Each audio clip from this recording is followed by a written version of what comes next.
अगर आप कनाडा में परमानेंट रेजिडेंसी यानी कि पीआर हासिल करने का सपना देख रहे हैं तो आपके लिए एक गुड न्यूज़ है।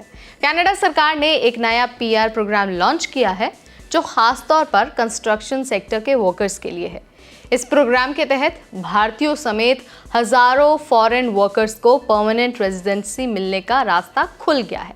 लेकिन आखिर ये प्रोग्राम है क्या, किन लोगों को इसका सबसे ज़्यादा फ़ायदा होने वाला है, और अगर आप भी कनाडा में बसना चाहते हैं तो कैसे अप्लाई कर सकते हैं, इन सारे सवालों के आंसर हम आपको इस वीडियो में देने वाले हैं, वो भी बहुत आसान भाषा में।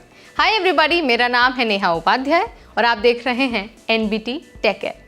सबसे पहले तो यही जान लीजिए कि कनाडा का ये जो नया पीआर प्रोग्राम है आखिर वो है क्या। तो देखिए, इस पीआर प्रोग्राम के तहत कनाडा की सरकार दो तरह के लोगों को पीआर देने जा रही है। पहला, उन 6000 लोगों को पीआर मिलने वाला है जो कनाडा में पहले से रह रहे थे और कंस्ट्रक्शन वर्कर्स थे। दूसरा, उन विदेशी लोगों को ये पीआर मिलने वाला है जो स्किल्ड वर्कर्स हैं, खास तौर पर भारतीय, और इस लिस्ट में 14000 फॉरेन वर्कर्स शामिल हैं। इसके अलावा टेम्पररी फॉरेन वर्कर्स को बिना स्टडी परमिट के अप्रेंटिसशिप प्रोग्राम ज्वाइन करने की इजाज़त दी जाएगी, जिससे वो वर्क एक्सपीरियंस हासिल करके आसानी से पीआर के लिए अप्लाई कर सकेंगे। अब सवाल ये है कि कनाडा को आखिर नया पीआर प्रोग्राम लाने की ज़रूरत क्यों पड़ी। असल में कनाडा में इस समय बड़ी लेबर शॉर्टेज है, ख़ास तौर पर कंस्ट्रक्शन सेक्टर में। 2030 तक कनाडा को 10 लाख नए घर बनाने हैं, लेकिन स्किल्ड लेबर की कमी के कारण ये पॉसिबल नहीं हो पा रहा है। यही वजह है कि अब कनाडा को इंजीनियर्स या फिर डॉक्टर्स की नहीं, बल्कि प्लम्बर्स, कारपेंटर्स और कंस्ट्रक्शन वर्कर्स की सबसे ज़्यादा ज़रूरत है। अगर आप भी एक इंडियन स्टूडेंट हैं या फिर इंडियन वर्कर हैं और कनाडा में पीआर हासिल करना चाहते हैं तो ये प्रोग्राम आपके लिए एक तरह से गोल्डन अपॉर्चुनिटी हो सकती है। अगर आप civil engineering, technology, construction, plumbing, sheet metal, ईंट बिछाने जैसे फील्ड में काम करते हैं तो आप इस नए पीआर प्रोग्राम के लिए अप्लाई कर सकते हैं।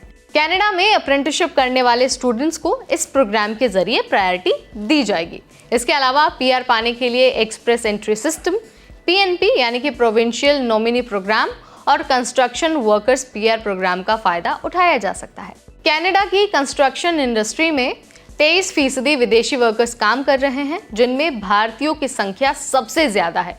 ऐसे में अगर भारतीय इस सेक्टर में आते हैं, इस सेक्टर में काम करते हैं तो उन्हें पीआर मिलने के चांसेस बढ़ जाते हैं। अब ये जान लीजिए कि आखिर इस प्रोग्राम के लिए आपको अप्लाई कैसे करना है। तो सबसे पहला स्टेप है कि आपको आईआरसीसी के ऑफिशियल वेबसाइट पर जाना है।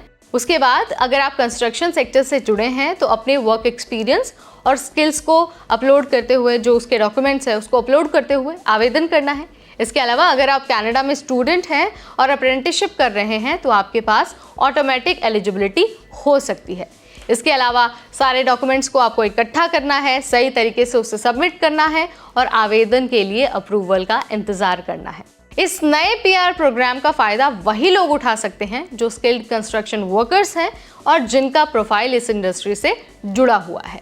सो अभी मैंने आपको बता दिया है कि आखिर जो कनाडा की सरकार नया पीआर प्रोग्राम लेकर आई है वो क्या है, और ये भी बता दिया है कि आखिर डॉक्टर और इंजीनियर्स के अलावा कंस्ट्रक्शन वर्कर्स को इतनी प्रायोरिटी क्यों दी जा रही है और उन्हें पीआर क्यों दिया जा रहा है।